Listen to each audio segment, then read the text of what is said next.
ओम साई राम साईं भक्तों, मैं अंजलि आप सभी का मेरे YouTube चैनल साईं चमत्कार में हार्दिक स्वागत है। आज मैं आपको जिनके अनुभव के बारे में बताऊंगी उनका नाम मीनाक्षी है और ये देहरादून की रहने वाली हैं। मीनाक्षी जी के अनुभव को शुरू करने से पहले आओ सभी मिलकर एक बार बाबा के नाम का जयकारा लगाते हैं। ओम शिरडी वासाय विद्महे सच्चिदानंदाय धीमहि तन्नो साई प्रचोदयात्। ओम साई राम। मीनाक्षी जी बताती हैं कि उनकी बड़ी बहन की शादी होने वाली थी और वो इन दिनों बहुत बीमार रहा करती थी। वो बताती हैं कि कभी उनके पेट में दर्द होता, कभी बुखार, कभी लूज़ मोशन, तो कभी उनको कॉन्स्टिपेशन, मतलब उन्हें कोई ना कोई दिक्कत बनी ही रहती थी। वो बताती हैं कि उनकी दीदी की शादी अक्टूबर में थी और वो अगस्त में भी इतनी गर्मी में भी स्वेटर पहनने लगी थी। उनकी तबीयत इतनी ज़्यादा ख़राब रहती थी।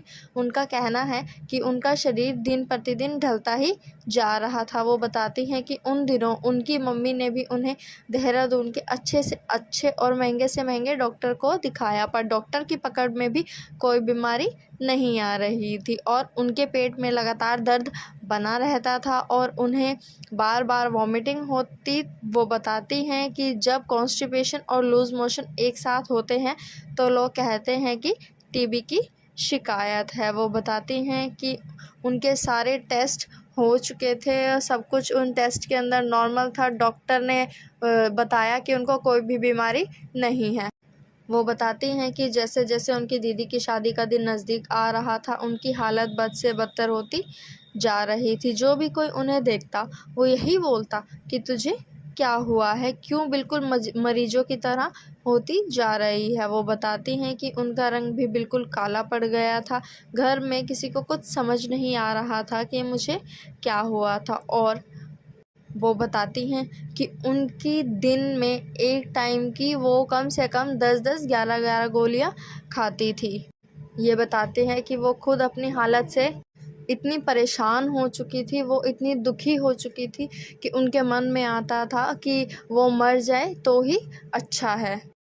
वो बताती हैं कि मेरा शरीर मेरा साथ छोड़ रहा था। वो बताती हैं कि श्राद्ध शुरू होने वाले थे। श्राद्ध के बाद जब नवरात्रे आते हैं, उनके लास्ट दिन दशहरे वाले दिन इनकी दीदी की शादी थी। इनका कहना है कि इनकी मम्मी भी बहुत परेशान रहती थी। वो सोचती थी कि मेरी एक बेटी की तो शादी हो जाएगी और दूसरी का पता नहीं क्या समस्या है, समझ ही नहीं आ रहा, ये ठीक ही नहीं रहती, इसको पता नहीं क्या ही बीमारी हो गई है। वो बताती है कि इनकी तबीयत को लेकर घर में सब बहुत परेशान रहते थे। ऐसे ही ये एक दिन डॉक्टर के पास से वापस घर आ रही थी और इनकी दीदी की शादी नज़दीक आ रही थी और 1-2 दिन बाद से श्राद्ध भी लगने वाले थे। ये बताती हैं कि इनकी मम्मी को इनकी दीदी की साड़ियों के लिए पेटीकोट लेने थे, तो इन्होंने सोचा कि डॉक्टर के पास से आते हुए मार्केट से साड़ियों के लिए हम पेटीकोट भी ले लेते हैं।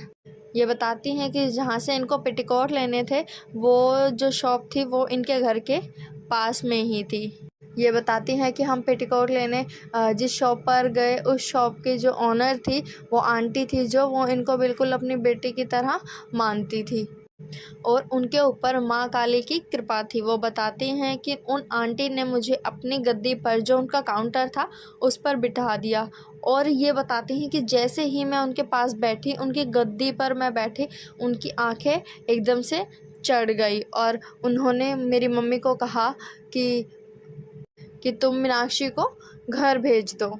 उनकी मम्मी ने अचानक से उनसे पूछा कि क्या बात हो गई, इसको क्यों घर भेजना है? तो वो आंटी ने बोला इनको कि पहले तू इसे घर भेज, फिर मैं तुझे बताती हूँ। तो ऐसे ही उधर से ही हमारे पड़ोस की एक लड़की निकल के जा रही थी। वो बताती हैं कि मेरी मम्मी ने मुझे उस लड़की के साथ भेज दिया और उस लड़की को बोला कि इसको हाथ पकड़ कर लेकर जाना, इसकी तबीयत बहुत ज़्यादा ख़राब है। और मैं वापस वहाँ से घर आ गई। वो बताती हैं कि उन आंटी ने मेरी मम्मी को बताया कि किसी ने इसको शमशान की राख दे दी है, इसके पास ज़्यादा टाइम नहीं है, अपनी बेटी को बचा सकती है तो बचा ले। इसकी हालत इसीलिए ही इतनी ख़राब है जो ये ठीक नहीं हो पा रही है।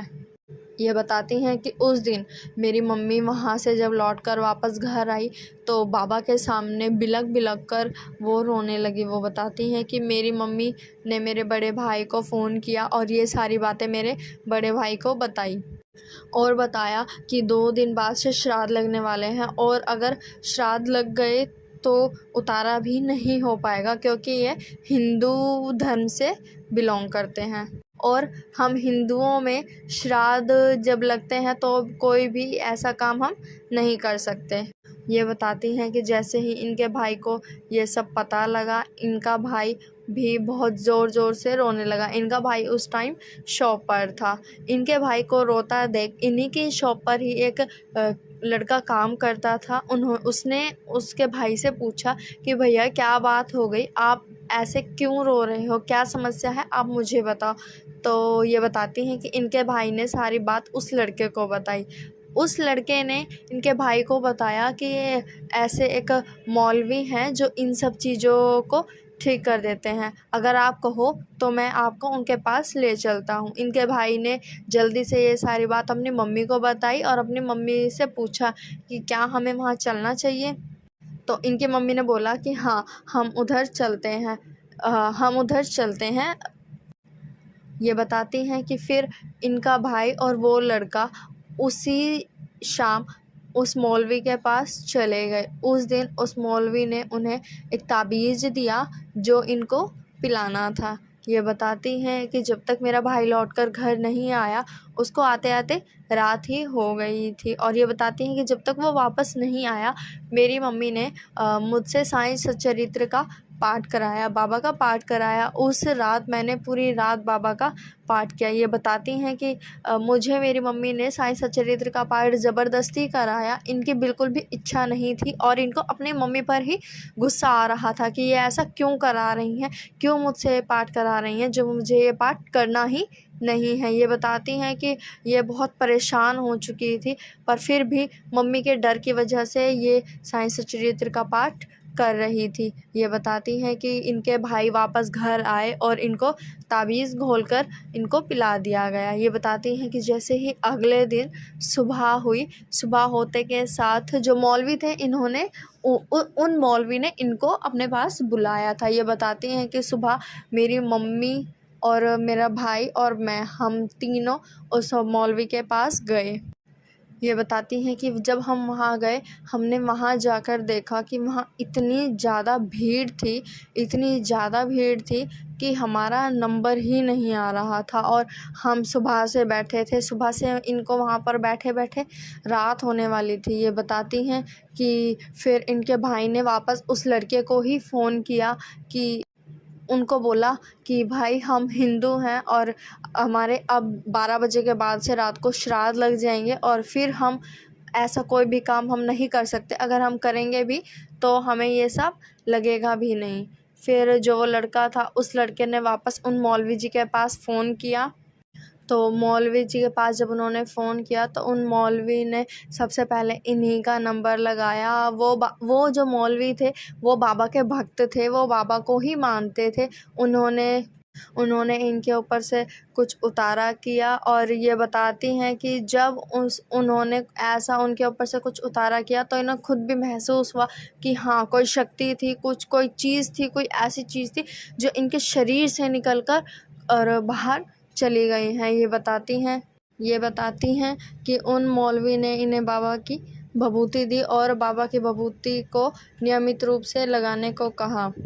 ये बताती हैं कि उस दिन के बाद से मेरे शरीर में बहुत फ़र्क पड़ने लगा। हम वापस घर आ गए। मैं रोज़ाना साईं सच्चरित्र का पाठ करती थी, बाबा के नाम का गुणगान करती थी और तब से धीरे-धीरे मेरी तबीयत में सुधार होने लगा था। ये बताती हैं कि 10 दिन बाद ही मेरी बहन की शादी थी। जैसे ही श्राद्ध ख़त्म होने के बाद इनकी नवरात्रे चल गए। नवरात्रों के आखिरी दिन, दशहरे वाले दिन इनकी बहन की शादी थी और इनको उस टाइम पे जितने भी लोगों ने देखा, सब देखकर हैरान रह गए थे। इसलिए हैरान रह गए थे क्योंकि कुछ लोगों ने इन्हें पहले देखा था तो वो ये बोल रहे थे कि अब ये नहीं बचेगी, क्योंकि मेरी हालत ही ऐसी थी। और शादी वाले दिन जब उन सब लोगों ने देखा तो वो सब लोग अचंभित रह गए थे कि ये सब कैसे हुआ। इसकी जो हालत थी उससे लग ही नहीं रहा था कि ये अब ज़िंदा भी रह पाएगी।